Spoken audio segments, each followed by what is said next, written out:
I'm a huge fan of her music and the voice which she was on. You made it. How far did you make it before we?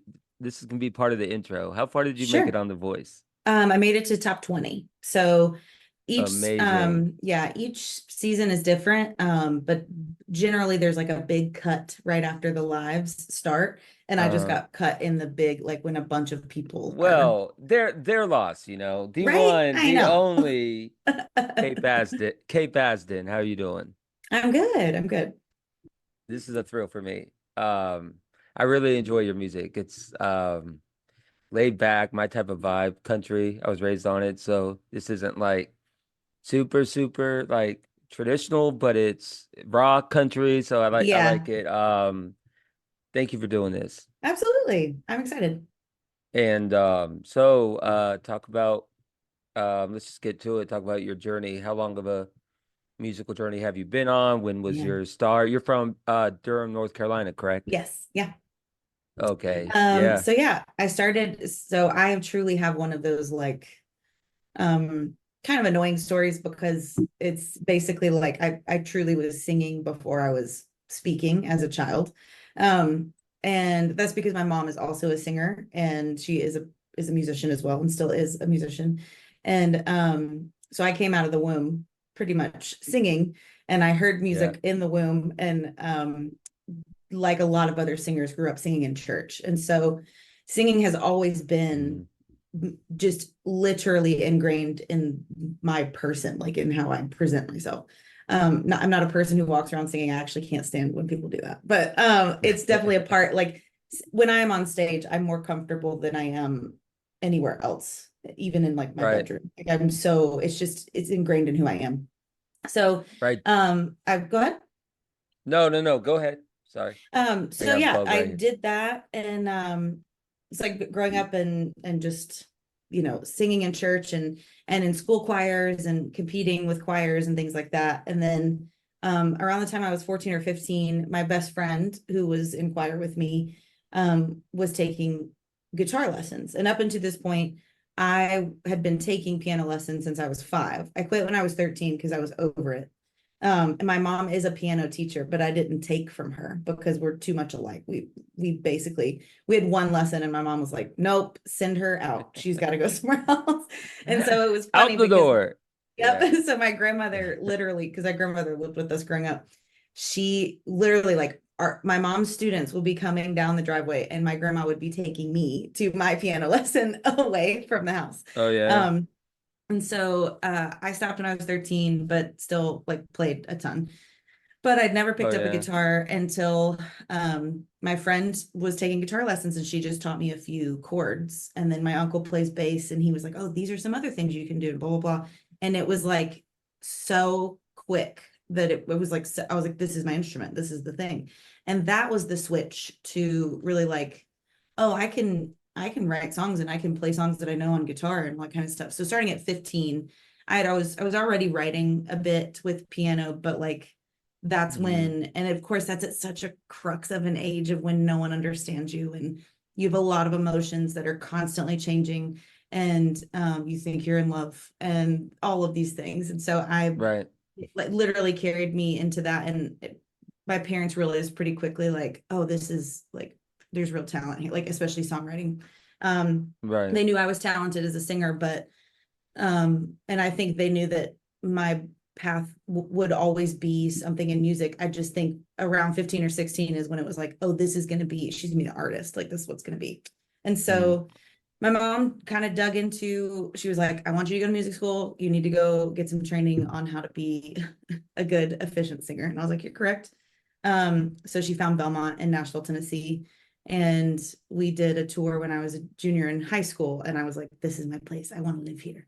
And I live here now. I live in Nashville now. Yeah. So that Yeah. is That's awesome. truly, I mean, there's been a lot in between of that, but I would say the beginning of my artist career started when I was 15 and Yeah, I'm I hear that a 32 lot. now. Yeah. So I hear that a lot about music, and you won't be surprised, but some of the listeners may be that, you know, this stereotype or the automatic thought for most fans of music are that, oh yeah, it's country heavy in the Nashville scene. That's not the case. I've interviewed multiple people from multiple genres.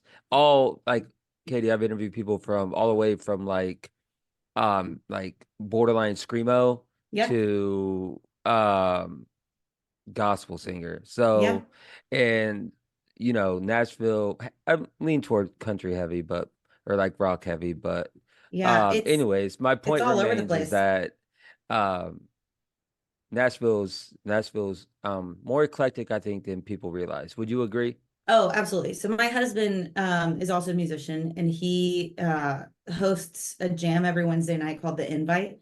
And it's a jam that is an all improv jam. So if you're I realize that when I have these conversations with people, I'm like, some people don't know what a jam is. What I mean is like people come in with their instruments, and they it's not a show. It's literally like you get together with a bunch of friends and you play. But this is a little more elevated, like most other jams are. But in other most jams as around the world, when it's like, hey, come for our blues jam night, like generally you're coming in and you're playing songs that people know, like that, or covers of things, or especially at a Sure. blues jam, you're going to play a bunch of Allman Brothers, you're going to play a bunch of BB King, like that type of thing. But at the Mm, invite, it's all improv from the top to the bottom, and it's a full band, and it just like they interchange players the entire night, and a lot of that ends up sounding a lot like urban house music, and there's a ton of jazz mm, influence.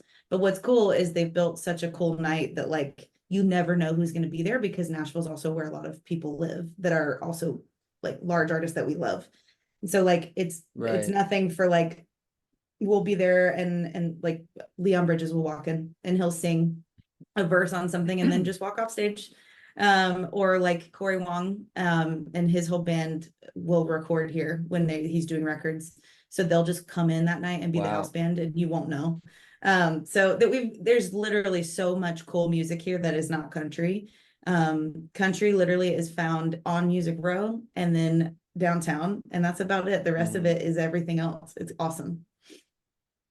yeah. I agree with that. So based off your to describe the type of music, the epic, I'm gonna use that word, type of music, it says, with her captivating blend of country, soul, rock, and blues, Katie's music has earned accolades from industry heavyweights at American Songwriter Magazine. So is that based in so American Songwriter Magazine? They're Did you based know here in much about? Nashville. Yeah, yeah, so I that's a actually do know about a lot about them, but not anymore. So I interned with them a while back, which is funny. It has nothing to really do. Yeah, I interned when I was in college. But interesting. yeah, I'll use my words very carefully here. I just think being in print is really hard, period, at this point. And so it does seem kind of like the image has shifted a bit. I think they're still doing really great things for songwriters, but they're based here in Nashville. Yeah. Okay. And then hit songwriters like Taylor Park. So is she what type of genre? So she does everything. She's basically written half of the major pop songs that you've heard in the last Really like yeah 15 years. She the biggest thing that actually happened with her is that I was playing, this was like a true Nashville story, which never happened, it doesn't really happen much anymore. But I Oh, was playing I a love show Nashville here. Yeah, stories. I was playing it here in Nashville, and she was hosting a writers retreat. So she has her own publishing company at this point where she kind of just like houses people, but they're all based in different countries. Because that's, I mean, she's literally sourcing, she's feeding songs to like huge pop artists. And so she's pulling from all different types of just genres, and she finds them on Instagram. Like she's just going through and figuring out, but she hears my songs, she loves them. And at the time, Miley Cyrus was cutting her new record. And so she nothing came from it, but I did like send my songs to her because she was like, "This is perfect. These songs are perfect for Miley Cyrus." And so she looked at them. She's like, "These are great. I'm gonna keep them on my list and just keep sending me other stuff that you've written. And if it feels like it's Wow. so it's a cool. That one was cool as a true Nashville. Like walked into someone you're singing in a bar, and someone who has the potential to help move your career along is like, I like what I'm hearing." Which just doesn't happen much anymore. So it was cool. Yeah, that's awesome. I want to expound on something you said earlier. Um, I was speaking to an artist about a couple years back, and I don't think it was George Strait, but it was somebody like in that like time frame Hmm. told this Michael Ken um always lead with the um cover and then hit them with your number one like right after that. Hmm. Um but then I'll see shows like I know it's on The Voice, but they sometimes America's Got Talent, and there'll be a guy on there that says never do uh lead with your original stuff so they can get to know you and then cover, or there's a hot top, there's like a debate on that. Yeah. Where do you stand on that? Like, do you agree I with think I stand kind of, I'm one of those people that like what works for you, and it depends on how you're trying to showcase yourself, right? If you know that, I'll give you an example. I won a competition in college that was like a commercial, it was a showcase type thing. And then when I won it, I got some time with WME, and they basically put on what is called an industry showcase here in Nashville. And so it's like you play a show, but it's at like 6 p.m. and all these executives come through and watch it. And those happen. They're few and far between now, but that was kind of the realm of what you would do as an artist, even like 10 years ago, of just being like, okay, I'm ready to like showcase what we've got, to like, this is what the live show will like taste like, basically. So I spent all this time talking with them about this showcase. We do the showcase, and I opened with a cover, and they knew the set list. And afterwards, they were like, I don't think I would have led with a cover. And I was like, you knew the set list, you should, But so it's just, I think it's so interesting because you can talk about it. And then they got in the room and they were like, this wasn't it. Like, this basically felt like we were at just any regular bar downtown on Broadway. And I was like, right that's honky fair. tonk or something Yeah, like that? exactly. Yeah. So I think for me, my take is I will probably always lead with an original, or almost most covers that I do anyway don't sound like the original. So I'm still showcasing my creativity as an artist by doing a cover and doing it differently. So like we're doing some shows coming up in North Carolina, and we're doing a mashup of a song that just came out last year that like went super viral, but then we're throwing Dreams by Fleetwood Mac in the middle of it, and it's going to be kind of a jam. And so I might open with that one, I might not. I think sometimes it just depends on where you are as well.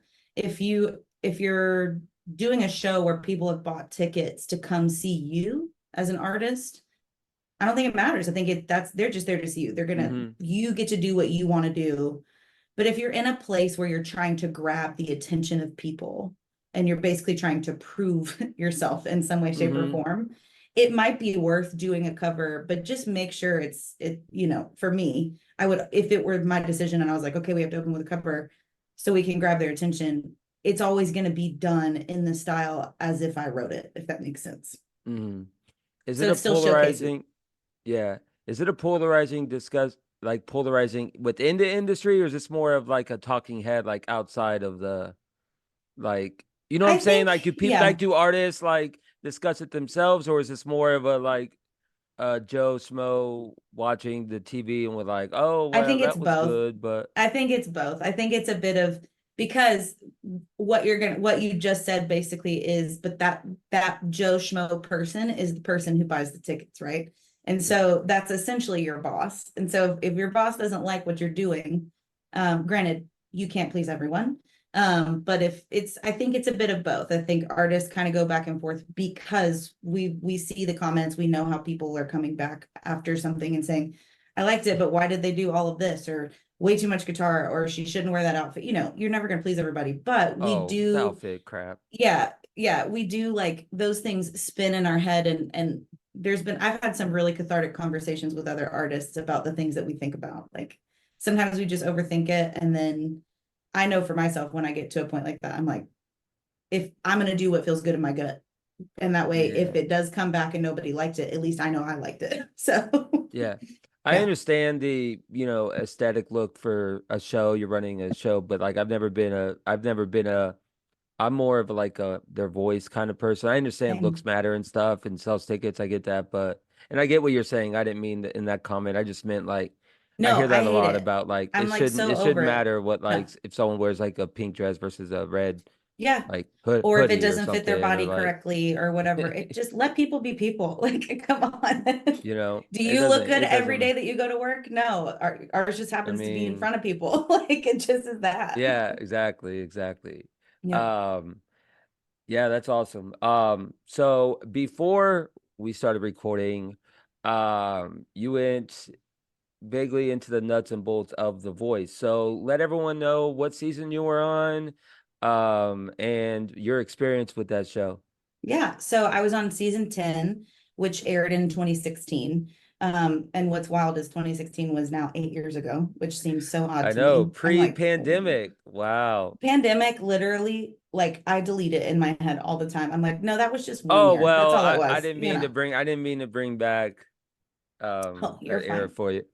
No, no, no. I wasn't bad. Like I actually did, like I'm not gonna like for me, I did not have such a bad experience that other people did. I was working in Yeah, logistics at the time. unfortunately, it's unfortunate, but Yeah. anyways, 2016. Yeah. So 2016 is Um, 8 years ago. And so I was on The Voice season 10 and made it to top 20, like we said. I don't yeah, like I said before. Yeah. Um, mhm.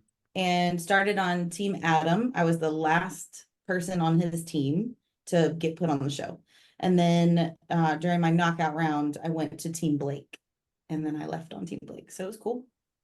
Okay, for those that don't know what The Voice is, which I think I'm just gonna clarify just for the off chance.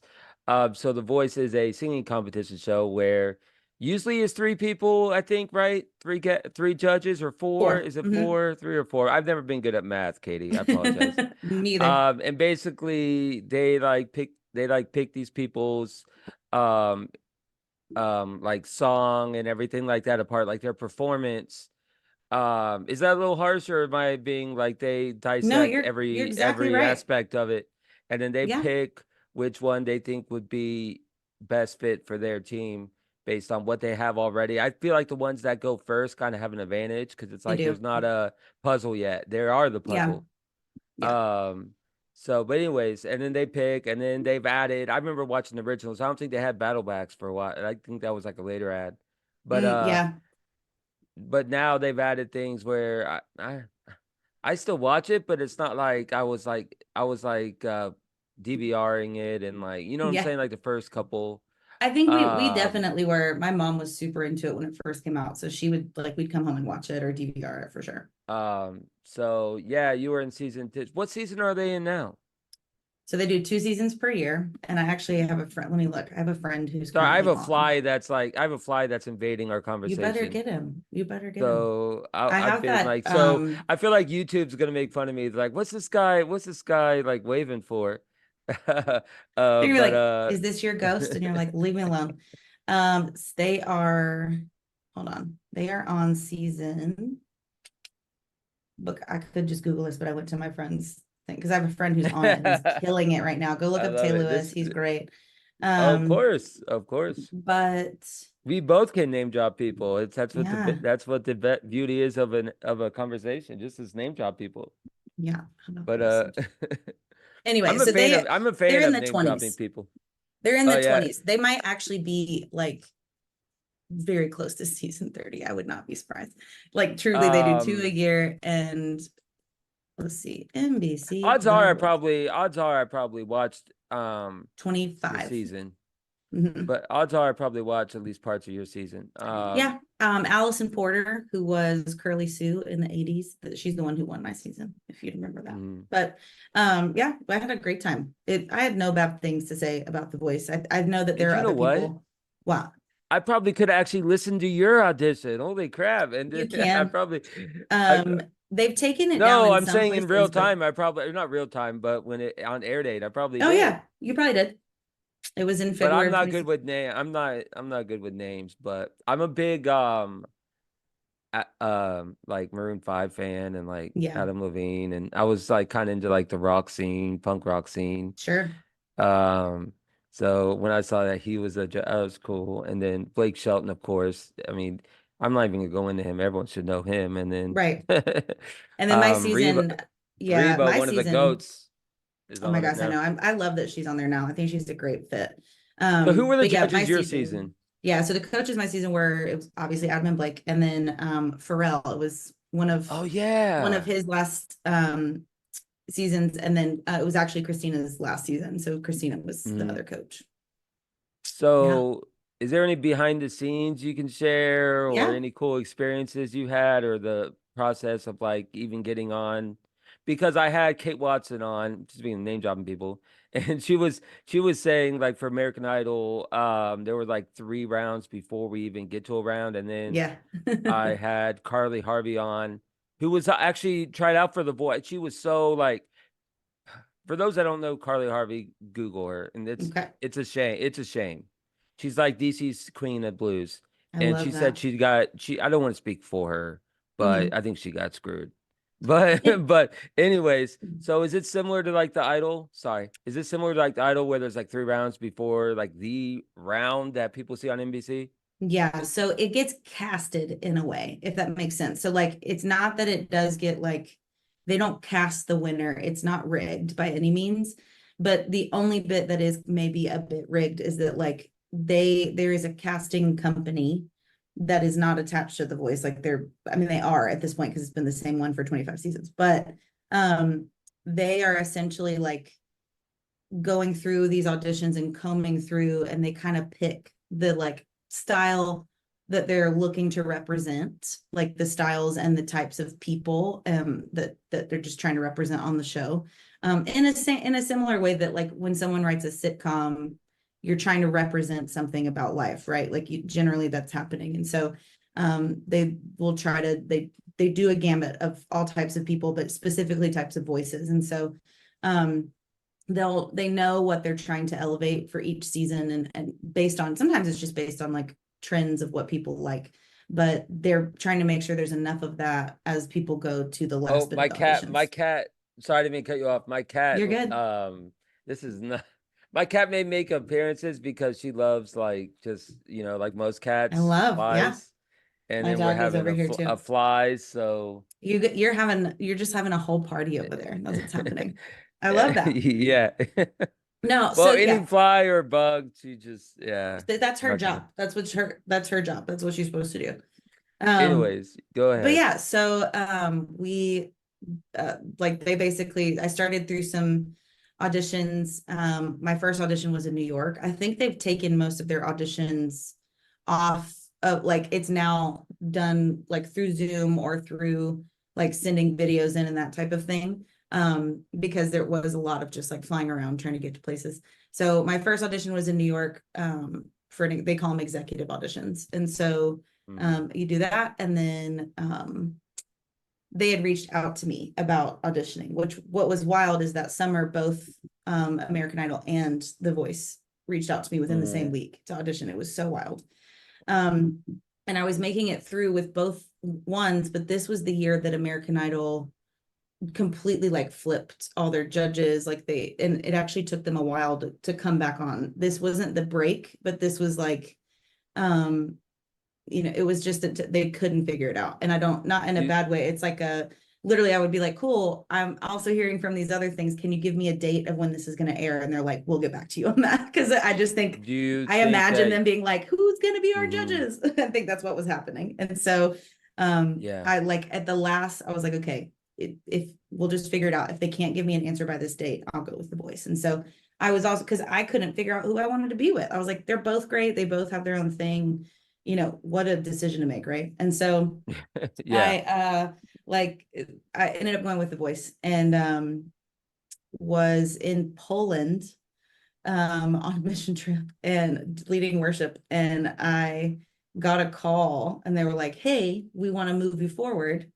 Can you be in LA on the 13th?" And I was like, or like on through these dates and I was like, "Well, I'm in Poland and I am flying back on the 12th." And they're like, "Cool, we'll fly you in on the 13th." And I was like, "Great." It's I'm sure um, there's flights from Poland to LA, oh right? yeah, Just straight yes. through. Yeah. Yeah. But the way it worked is that I literally flew into RDU in Raleigh in Durham the night before, went home, washed my clothes, got Wow. up at 6, like flew in by 7 from Poland, And then by 7 a.m. I was back on a flight to LA. So then I was at like a 9 hour like jet lag time change for myself. So I literally Mm. got, they were so kind. I got there and they were just like, here's your meal tickets for breakfast in the morning. Here's what time your audition is tomorrow. We'll see you then. Like just go get some Wow. rest. And so they were super sweet about it. But yeah, so then you do a couple more auditions and they're just kind of trying to comb through again what they're casting and what they're doing. And your song is chosen for you by that. Is it? No, yeah. So you're doing some songs, you're showcasing kind of songs that you would want to choose. You get to put together a pretty big list, but the coaches do Mm. choose from that list. Because you're not like, they don't want you to sing stuff that you just never, like, you don't want to sing. Because some of the songs you do get to choose. But when it comes to different parts of like the competition, that's when someone will choose a song for you. And so, Right, because it's their um, they're yeah, producing a TV show and they don't exactly. they want they're putting together the production puzzle. Exactly. And that puzzle gets very complex very quickly when you do 2 seasons per year. 48 people compete every single season. And you, how do you stop repeating songs, right? Like Hmm. there's a million hits that have happened in the world, but it doesn't, I mean, again, I don't do math very well either, but 48 people times two doing several songs over and like you're gonna repeat. And so they have to figure out, how to do that I don't puzzle know why and that made and me chuckle. I oh, just realized how bad I am, so you're probably better than me. I'm not great at math. Um, I can count to four really good. That's why I'm a musician. That's I'm literally it. my yeah, I'm probably bottom 5% of all um college graduates in math Oh no, performance. I So would be as well. I literally made a C- in my one math um credit that I had I to had have. to I had to Uh, take liberal arts just to get through. Okay. Yeah. So Mhm. I mean It was rough. I don't maybe next time you come on the podcast we can do a math competition. We should do a quick little thing and see And who's have worse. Samantha moderate it. Yeah, And see who's make it worse. part of her, make her earn her money, you know? Yeah, I know it. I'm sure she'd be all for it. She would be. She loves stuff like Um, that. yeah, shout out to Samantha. She's Yeah, a you guys, who he's she talking about is my manager. I just hired her in January, and her name really. is Samantha. Yeah, her name is Samantha Yeah. Funderlich, and she is a booking agent, but she was booking at a couple places that I play here in town, and she's just been really great at like courting me along the way. And Hmm.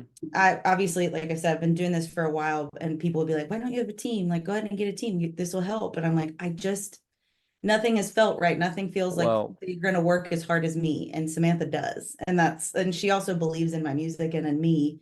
And so mhm. as soon as we came together as a team in January, it's just been like, it's been great. So Well, yeah, shout out to Samantha. let me give her a referral for you because yeah, we've been working together on get on just she's been helping me like providing me you know what I'm saying, like Yeah. referring guests to me and stuff for Yeah. a couple years now. So I love that. you made a good choce. I love that. Yeah. She was excited about this podcast. She was like, you're going to love it. It's very And out that's up your why alley. but let's get back to the music of it all here. Sure. So how long was would you say from when you first got you like 100% you're on to to being on stage for your first like your first actually Yeah. Like live performing. performance on Yeah. national TV? Um, you know what I'm saying? Like what's the time Yeah. frame between yes and singing? Sure. So I'll say that. So I start my executive auditions started in July and I was on the show by October, if that makes sense. So I think I'd gone through, done Mm-hmm. a few things and I wasn't like out there the whole time. It's just that they have to make the decisions and then you're good to go. I think I knew I was on the show by August, but then we didn't start doing stuff until October. So then you go out for a long time because you've got to rehearse with the band. You've got to like get your contract signed. You got to get Oh everything yeah. done. You have to negotiate with an attorney to make sure that they negotiate your contracts correctly, and they did a great job with that. And Wow. so there's a lot of like just like logistical, and I call is red tape is because it's red tape has a bad connotation. It just has to be done. Like when you're on television, there's so Well, much that protection yes. services. Yeah, exactly. So it's just there's so much that's done on both Like sides that what if something happens where you're compromised moving forward? Like let's say you exactly. Yeah. accidentally an accident happens and someone's, Yeah. There's God so much forbid, to but you be know what I mean? done. No, I mean, yeah, but you just have to do that. So television is a lot of paperwork. And so you're out there, you're doing all that stuff, you're rehearsing with the band, you're making sure your song's in the right key. And you're getting to know everybody that's also gonna audition. They kind of pare it down to about 100-ish or 120-ish people to be able to audition for the live auditions. So that's the Mm. October was for like a month or so or more. And then that kind of you do some filming then, and then that was like Oh, when like packages, like your yeah, story well and you do, yeah, you're doing a lot of like media, exactly, like media and that type of stuff. And then by the time the like that stint, it ends in the like blind audition. So you do your blind audition and then that's you go home for a interesting. bit. Now I have talked to other people, it's a bit different. I think they've probably found like a really like well-oiled machine at this point. And a lot Yeah. of it though, like they're happy to do it day in, day out. A lot of it is based on the coaches' schedules. So like if Blake was on tour or if so-and-so's on tour, like if Kelly Clarkson's on tour or whatever is happening, then you can't film until they can come, right? And so there's a Right. lot of that scheduling to make sure.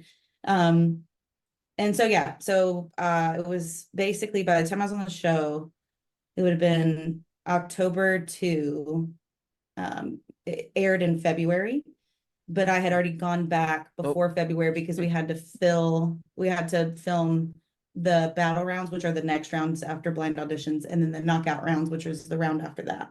And that's all pre-filmed because those are coach chosen rounds before it goes to like a live thing where like America can help choose as well, basically.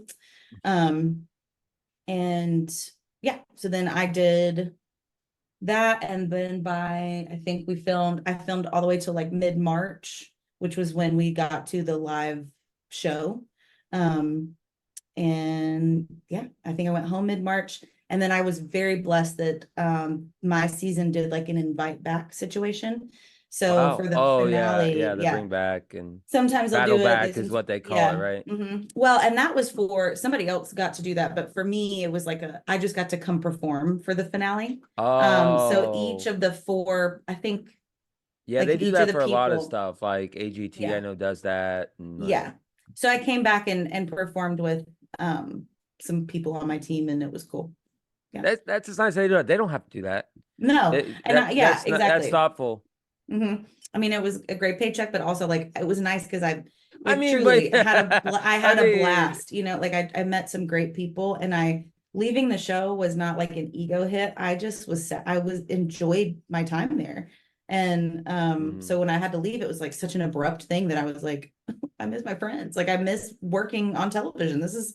I miss the people who work on the show. And so it was kind of nice to be able to go back and like get one more goodbye in, which was nice. Right. Because you form these like interpersonal kind of It's like being friendships like or going to like summer camp or like going through something with people. Like there is kind of like a fraternal thing that right. You're going because you're going experiences. through the same experience. Yeah, Yeah. sure. And it's really special because it also spans across seasons. So like when people tell me that they've been on the show, like there's just this, Hmm. there's a knowing Right. of like I've done that before, and I know Hmm. what you're going through, and I have a blast, just live Yeah, it out. And I'm a fan of other reality TV too, and people go to like I'm a fan of like the TV that I probably shouldn't say I'm a fan of. Like Survivor, Big Brother, all oh that. yeah, But no, they everyone says the same thing. Like yeah, everyone that's involved in reality TV. It's not just those two. I mean, you could go down the list. yeah. But it's because you're going through the same like process and everything. Um, It's great. anyways, so what song was your first song? Like what song It did they give was you? Midnight Rider by the Allman Brothers, and I got to choose that one, if that makes sense. So like I kind of I got Well, they I give you had to like give the them a selection list. of like, yeah. Yeah. You beat me And I to was it. like, I gave them a list, and I was like, these are my faves. Here's the version I do. And so I did Midnight Rider by the Allman Brothers, and Allman Brothers are my favorite band. And so Yeah, of that course. was like, it was cool to be able to perform that on television was nice. So can you remember every single song that you sang on there? Yeah, we did because I wasn't on there for, I only did 4 or 5 songs. So That's Midnight Rider, and then my battle round was Maybe I'm Amazed by Paul McCartney. Um man, yeah, that one was, it was just huge. It was such a, Adam Paul chose that McCartney, one. man.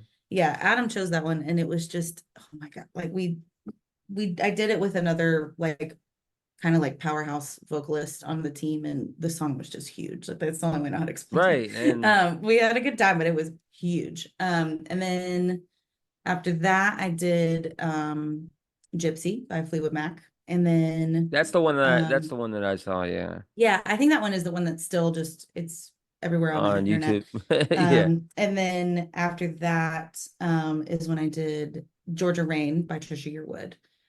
Because Blake was like, you kind of have some Trisha Yearwood in your voice. And I was like, You I love do. that. Let's do it. I was like, I Yeah, totally, I like mean, I grew up anytime listening any to her. yeah, like anything anybody like that, yeah. I'm Hmm. sure the you know, I'm sure you're okay with the comparisons on Oh, on yeah. people like that. I'm sure There's, no, bring I it, finally yeah. got my favorite one the other day that someone, I think when Burns came out March 1st, someone was like, this gives me Mm, Miley Cyrus vibes. And I was like, it's like that's probably my favorite one so far.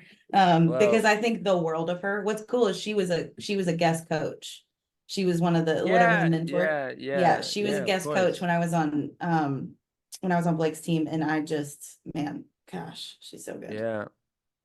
Um, obviously we see the edited version and but how long are these visits? Like with these clients Not very long. like with these coaches? They're 15 minutes or less. The further you get into the show, the longer they are. But that's obviously like in a business sense, that's the most expensive time on the show, right? Right, because Because time is money. Time is money. yeah. And so they try to be as efficient with that. Hmm. But making sure all the shots get taken and stuff like that. But you do, I mean, you get some Right. mentorship, but it's pretty fast. The true mentorship that comes is from, there are coaches behind the scenes as well.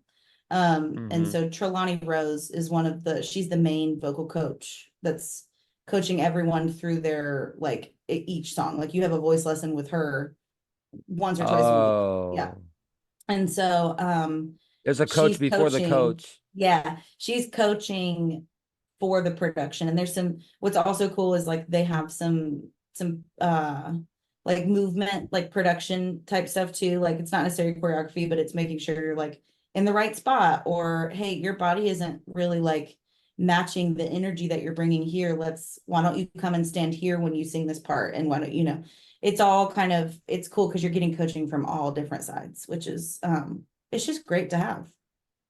Hmm. So from the sounds of it, you speak very highly of your experience there with Mhm. NBC. They probably give you the gourmet food, huh?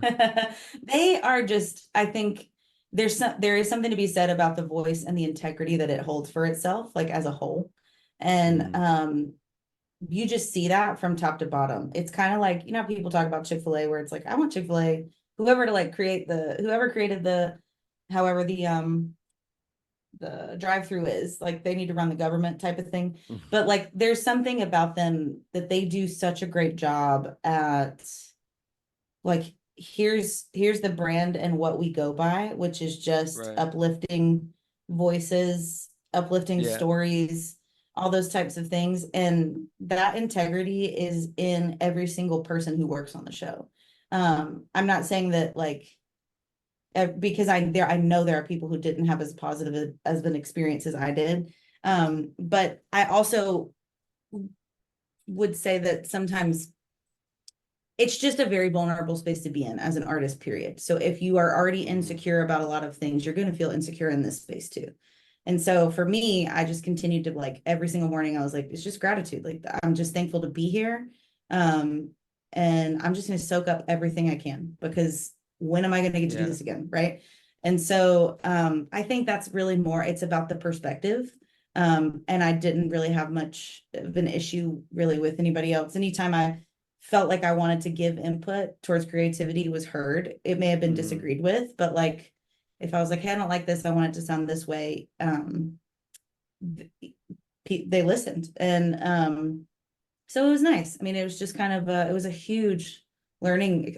I came out an entirely with a different brain, I felt like, because I was like, oh, this on this scale, I've never been thinking on this scale before. This is so much bigger than me.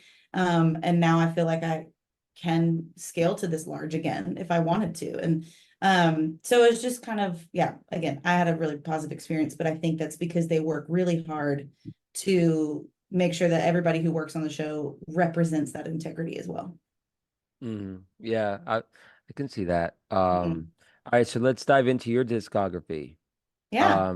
Before we get to Not Today, which will be released May 8th, what was your first single? Like, what was your first big like splash into the scene? So I released an EP in 2011, which is no longer anywhere, which is fine. It doesn't need to live anywhere else. It's good. It had its time. I released an EP then, and there's some cool songs on there that people that are fans of me are still aware of. But then my biggest like project, which was by happenstance, I was releasing it as I was like signing contracts to be on the show. So I had to do extra negotiations because Mm. technically they would be allowed publishing if I had signed it outright. So I had to like pretend I had to go and negotiate a separate thing because I was like, y'all have nothing to do with this. I paid for and wrote this record over the last 2 years. You didn't touch it. Like, so you don't get anything from it.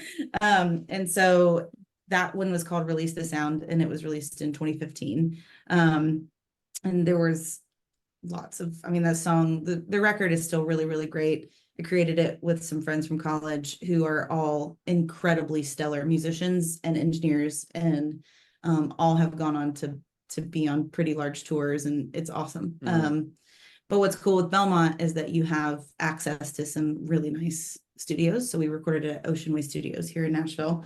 Um, and yeah, so I would say probably the biggest splash of a song would be what the one that's mentioned, I think, in my bio is Gypsy Prophet. And that one is a song that also won an award with American Songwriter, as when they do this the lyric contest, but then every year they do like a bigger like thing. And this was for their 30th anniversary song contest. And so they did like a video and a couple of other things. And Charlie Worsham and Chris Stapleton were the judges that year, and they chose that song. So that one kind of got Mm.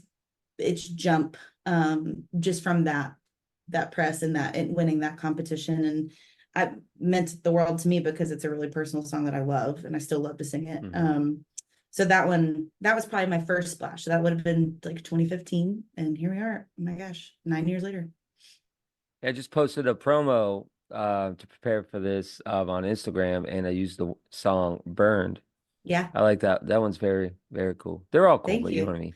Yeah, That I mean, one's. absolutely. Thanks for, yeah, that one came out March. That one's a super personal one too. Burned, I actually wrote about my experience on The Voice, which is funny, and really about my experience post The Voice. Because I was like, cool, I've been up here now and coming off the show, then the people who want to work with me are reaching out and doing all this stuff. And some of it's falling through, some of it's not, but I don't have a team to help me with it. And then I also can't pay my bills, and I'm still trying to figure out my life just as a human in existence. And I was just like, girl, you cannot keep riding this roller coaster with every single minute was something different.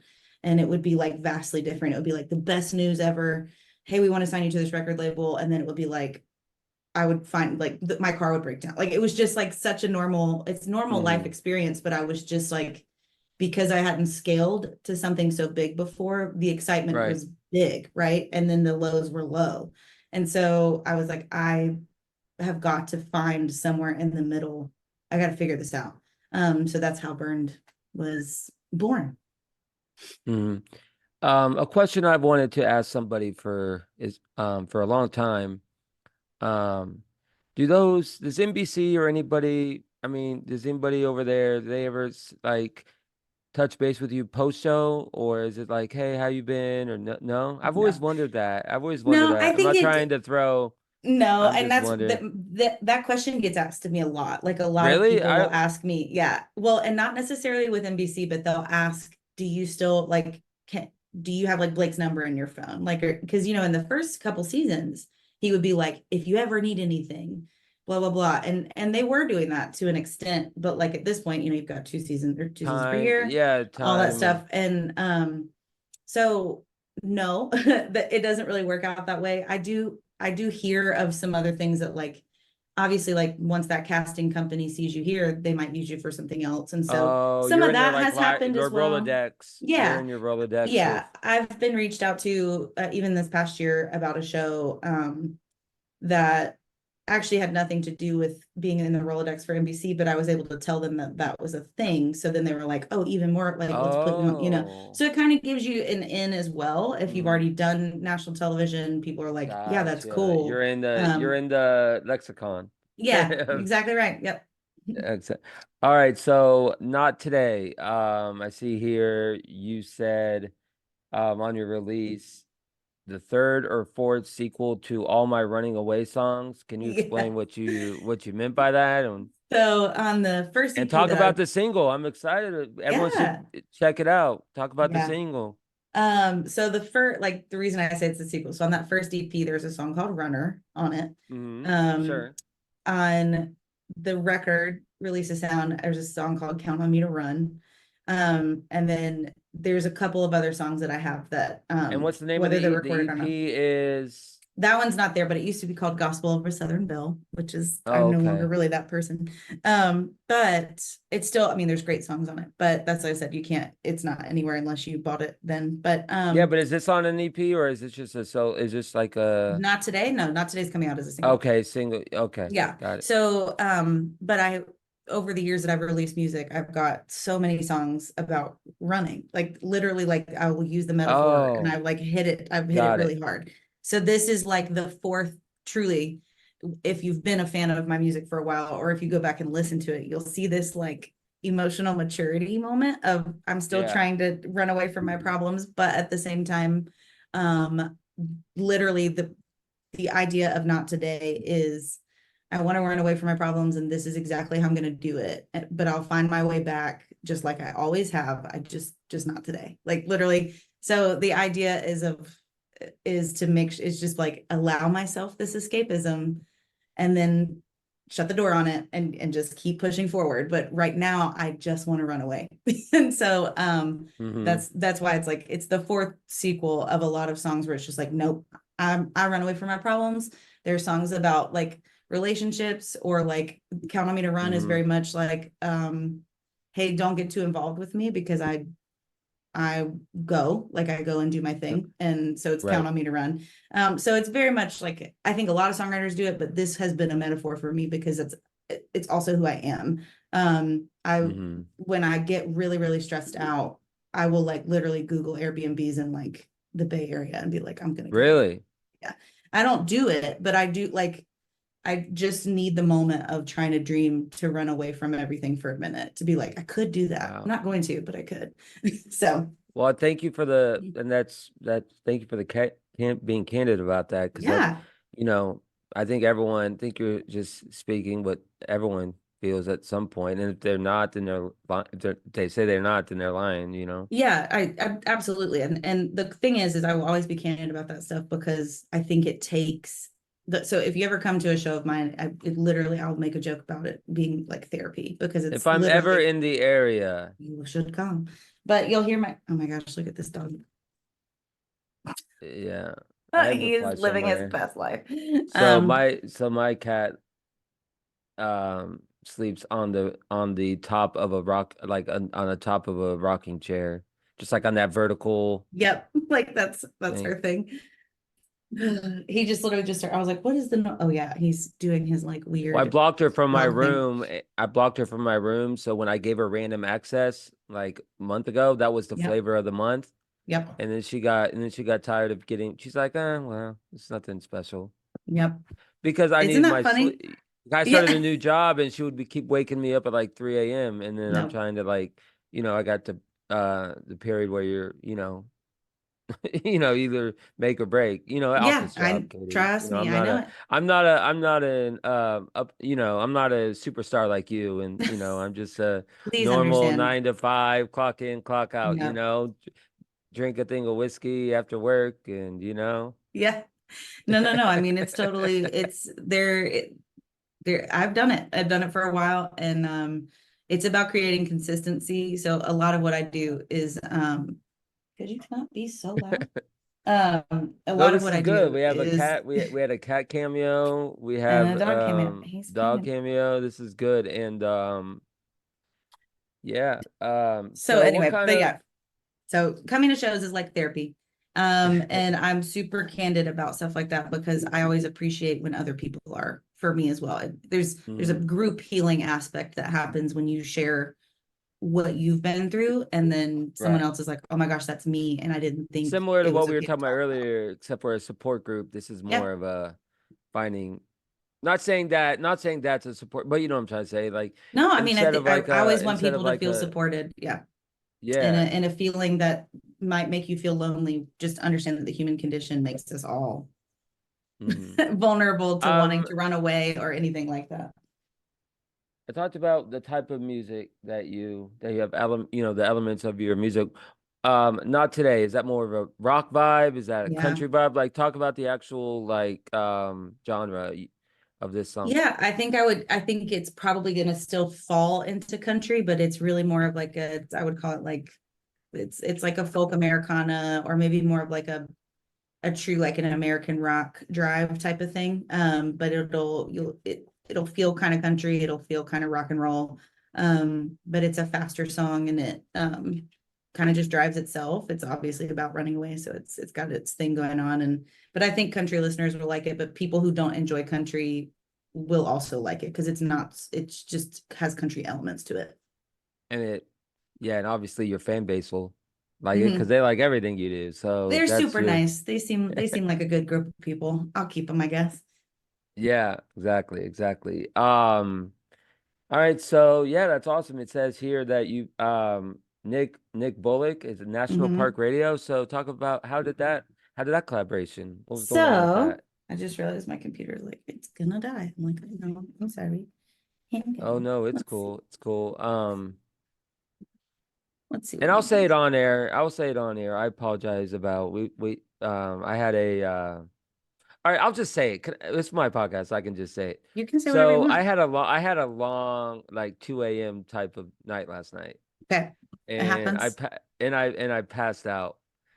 It happens. And I woke up and it's like, oh, It but so happens. I'm throwing myself under the bus as a thank you for rescheduling. Sure.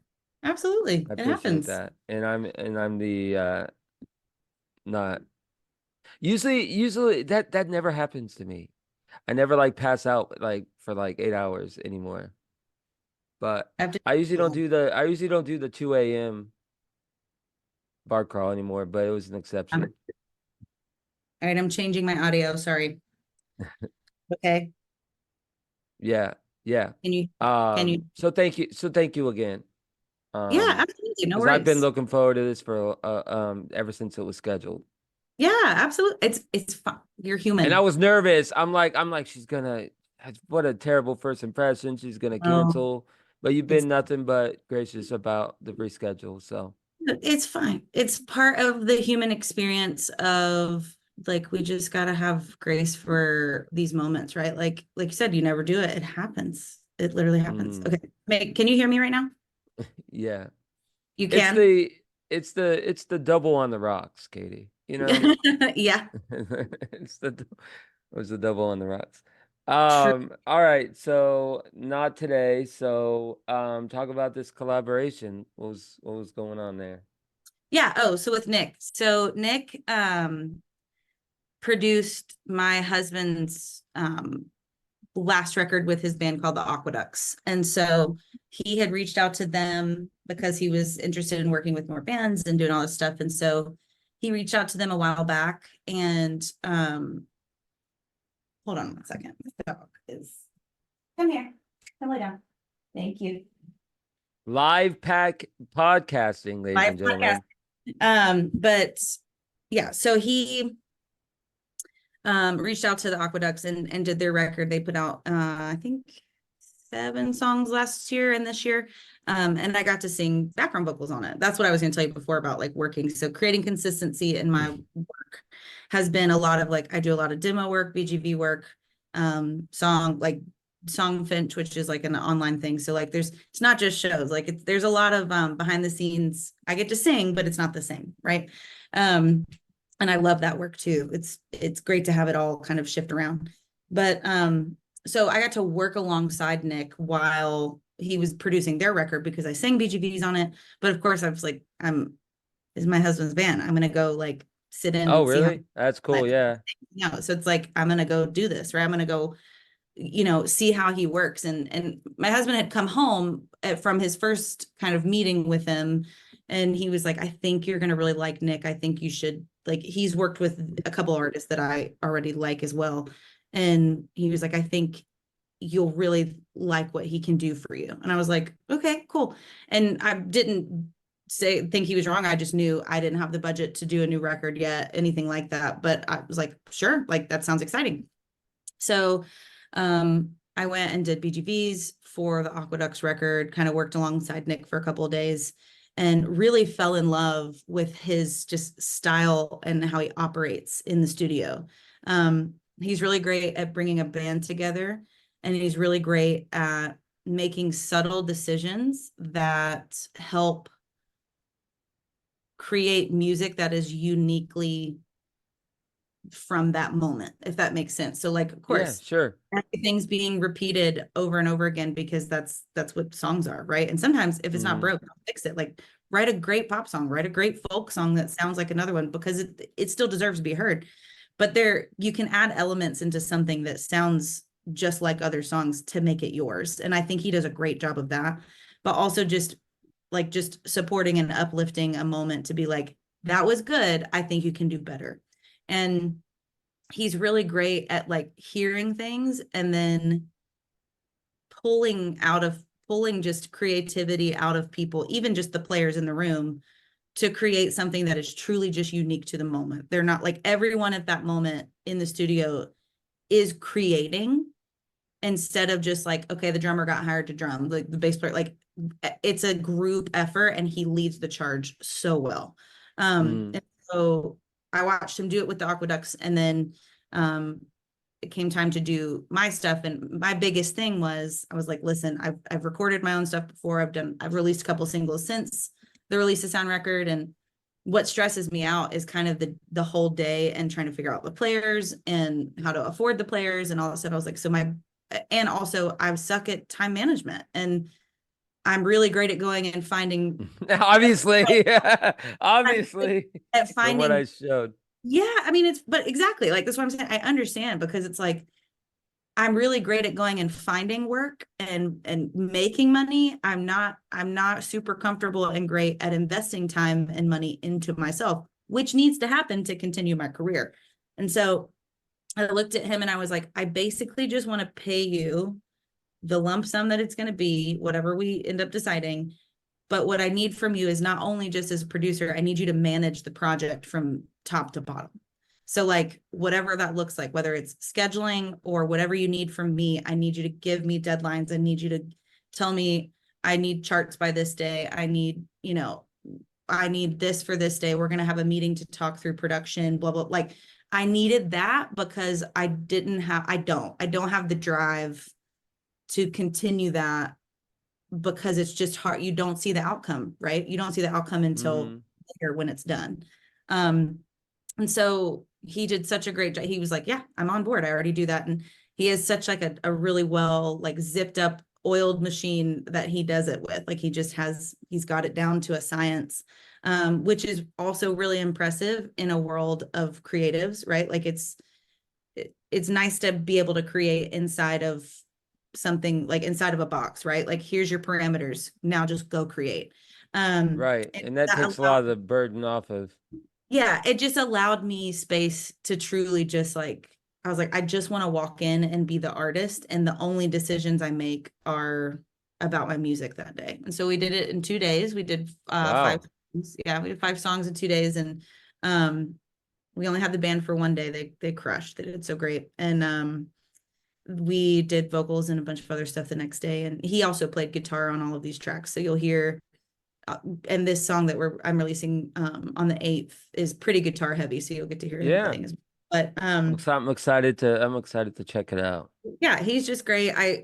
He's another one that I would like. It's kind of like we were saying, listen, like go look up Samantha, like go look up Nick. He's incredible. He's building a studio out of his house, and he's actively searching for new people to work with. So And that's yeah, gotta be nice too. I was talking to a couple other people. It's nice that you have this platform and you can also uplift like either friends or acquaintances or whoever you yep. feel like deserves it. You win when That's your gotta friends. be, Yep. what's that? Sorry. You win when your friends win. Like that's Yeah, yeah, I yeah, think yeah. that's really big, and that's huge for the music community, is like when your friends get opportunities, they're only becoming they're only getting on bigger platforms that you're going to at some point experience as well, based on what happens in their career and vice versa. Right. And if anything happens to you, you got they'll have your back. You know what I Yeah, mean? that's what I'm Loyal. saying. Like there's a lot I'm watching that happen currently in my career now, even just with people who are like they've got their own drive and they're doing well in these areas. And now that Hmm. I'm reaching out to them, and they have more, they have more ability to pull things for me, or what, exactly. You've got people who will have your back in a lot of different ways, and it's great. All right, well, let's talk about some of these performances you have coming up. Yeah. It releases on the not today, releases on the 8th. Yeah. And then that is a Wednesday, and then Thursday you'll be at the Blue Note Grill in Durham, North Carolina. Talk about the live shows you have coming up. Yeah, we'll be at Blue Note Grill in Durham, and then which is where I actually got engaged to my husband. It's fun. Oh, I love wow. the live venue. It's a historical venue, and Serendipity. yeah, it's great. Serendipity. I love Blue Note Grill a lot. I always try to play there at least once a year, if not twice. But then Saturday we will be with the Carolina Indie Fest, which is a 2-day festival. They start on Friday night, the 10th, and then on the 11th, we'll be there at 4:15. Um, and it'll be cool. It's gonna be a lot of fun. I've never done Indie Fest before. I just kind of started reaching out early January, of just being like, I know I kind of missed the like larger circuit of festivals, but I'm all about like, let's go do some stuff that like aligns with me. And I saw Carolina Indie Fest, and I was like, I've heard of them. I love what they do, because it really is like, it's a free event. It's a Mm. free festival. It's put on by a brewery, and then they get a bunch of sponsors, and then try to pay people well who are coming to play. Right, independent All artists. It yeah, it's makes all independent local artists. And I mean, I'm technically local because I'm from Durham, and I play in Durham often. And um, it's just like that aligns with me. I'm all about like, can we uplift people? Again, like we were just saying, like, can we uplift people who just sometimes just need a platform to showcase what they've got, right? And um, hmm. North Carolina has such a great like followership of music. There's so much good music that comes out of North Carolina, and it's all different. And that'll be kind of Underrated. yes, Underrated. so underrated. And there'll be it's yeah, that will be represented really well at Carolina Indie Fest, because I was explaining to Samantha the other day, she was like, I've been looking for stuff, because we were looking to book a show in between. Sure. And Yeah. she was like, I've been looking at some of these things, but I've reached out for maybe some opener slots, but I don't know if they necessarily fit, we may not align. And I was like, one thing about North Carolina music followers is that they do not Hmm. care if the bill doesn't sound the same. They like, people just love music in North Carolina. And so if your first person is like metal pop, and then the next person is folk, and then the next person is like rock and roll, like they're going to eat it up, and it's going to be great, because people are just there to be like, is the music good? Okay, great, we're here. And I love that about North Carolina. It influenced Yeah. me. I'm the same way. I like pretty much every type of music, so it's great. Hmm. All right. Well, last few questions here. You have any fun stories about on the road? We haven't really talked about you, how like touring you've done or any, can you talk about like some fun stories you have and how far have you traveled and Yeah. I've done some cool stuff. I just recently, my biggest kind of really fun thing, I'd say larger tour, was I got to sing background vocals with my husband for the most recent American Idol winner, E.M. Tongi. He's from Hawaii, and if you watch the show, he did so great. But he kind of got hooked up with some people here in Nashville, and we put together a pretty large band because he did some hometown shows, and especially we did some Maui shows. I also have a fly over here. And so we got to do the Big Blaisdell Center in Hawaii, which was fun. And then that night we got to go and hang out with his family, and they're all Mormon. And I've known Mormons my whole life, but I've never been a part of their like ceremonial type of stuff. Grew up Christian. Right, right. And so on Sunday we played Saturday night. On Sunday he was like, I want you to come over, have a meal with my family, because I also don't ever get to see him this much. And then we're gonna do this night fishing thing. And I was like, and the MD in our band, Eric, was like, dude, he had been before and they've done this before. And he's like, you're gonna love it. It's like super ceremonial. And yeah, I know you're all about that type of stuff. I was like, yes, let's go. So like we go from doing this, like we do dinner and like a whole like Mormon meeting at the house. So we didn't go into the temple or anything, but that was cool. It was really special and precious, and just like how their family comes together.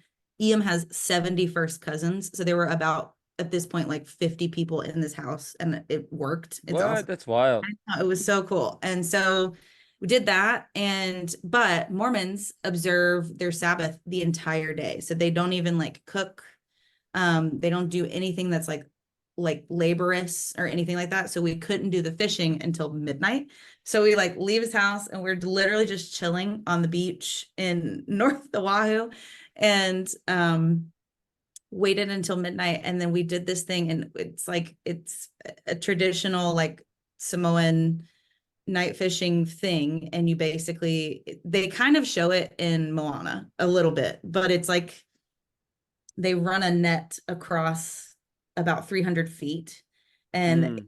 perpendicular to, no, it's not. It's parallel with the coast. Parallel. There we go. Look at me, math, okay? Well, And that's it's parallel to the coast. It's being run Mhm. directly from the shoreline about like 20 feet out. And then a person runs it, and then you basically like stand on the coast on the beach 5 feet apart. There's a person every 5 feet. And then like when someone says go, you like get in the water and you splash around. You're supposed to shine flashlights, but are like you're just supposed to basically scare all these fish into the net. And then it like after a while it gets like wrapped back up, and then you bring it on the beach and you catch a bunch of fish. And it was just such a cool, crazy experience with like 25 people, midnight in the Pacific Ocean. I grew up going to the Mhm. coast. Getting in the water after like in the middle of the night is totally not, it's a no-no. Like you're not supposed to do that, because you don't, I mean, you can't see in the water during the day either, but it's definitely at night you can't. And so the stupidest thing happened, and that the first time I like splashed my arms down, I was stung by a man of war, which was super fun. But I didn't know. I was just like, my arm keeps stinging. I don't know what's happening, blah, blah, blah. And I just continued through because we were having a blast, and I love the ocean. And man, it was, I like will never forget doing that and how special it was. The tour as a whole was special. But and then we got to go to Maui and stay in the Ritz, which was super cool. That's Um, that's crazy. no, That's awesome. they did a thing with him, and we performed in the lounge for them, and but then also played at the Maui Center for Arts. And what's really cool is this is post all the Maui fires, and everyone who works I mean, hospitality is obviously a big deal in Hawaii because it's such a tourist Sure. attraction. But everyone who was currently working at the Ritz was a victim of the fire. And so, what's very cool is that when the fires happened, most larger hotels shut down and then just allowed people to live there.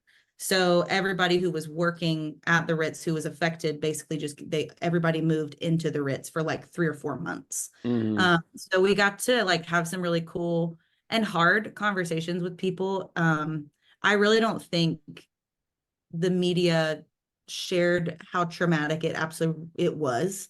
It happened super fast, and there are a lot of people who actually just died in their sleep because it happened so fast. And then, if you've never driven through the area, there's it's kind of it's there's like only a couple ways in and out. So then like people were trapped by not being able to just get out of the area. Um, Right.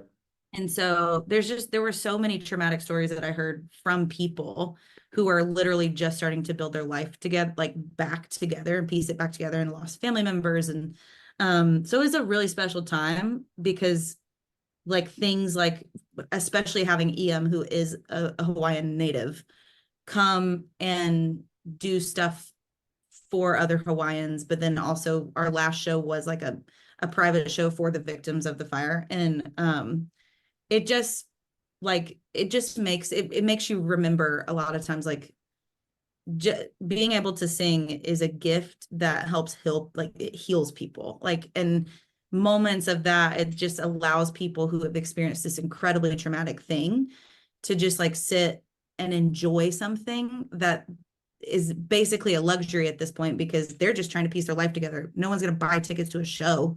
And so it was a really cool time to be able to just like be a part of something a lot bigger than me. And that's, again, that aligns with the type of person I am as well. I'm like always trying to make sure that wherever we go, that we're also impacting people really Hmm. positively. So Well, that was awesome. yeah, that resonates through the screen here, the Zoom, that you're Yeah. very you like to give back, use your platform for others, and Yeah. I appreciate that. That's cool. We all win when we win together. Yeah, yeah, yeah. All we do is win, you know? That's what someone says. I or whatever he said, right? Yeah, I don't know who's saying that, but I don't know why that lyric came across, but I I like remember it from somewhere. All right, so definitely not your average Wednesday coming up, right? no. The definitely not the 8th. May 8th. Not today. Everyone should pause this. If you're listening or watching this after May 8th, you should pause this, go download it, listen, whatever the young people do nowadays, do it. Um, and this has been awesome. Katie, where can people find your music? They can go to katie-basden.com, katiebasden.com, and literally if you Google it, they'll find me. But please just type in Katie Basden to Spotify and hit that follow. That helps All me. right. Yeah. Thank you so much again. And I appreciate your time tonight. Absolutely. Thanks for pouring into artists. Um, It means a lot. So of thank you. course, of course. Social media. Yeah, just at the Katie Basden on Instagram. And it's just Katie Basden on TikTok. So you'll be able to find me wherever. All right. Awesome. Thank you again. Yeah, absolutely. You guys have, well, you have a good night. Get some Yeah, more rest. exactly. Yeah. Yeah, no, I'm fine now. I passed out for like 8 hours, 9 hours. I'm good. You needed it. That's what you needed. I'm good. All right. Have a good night. All right, you too. All right. Bye. Bye.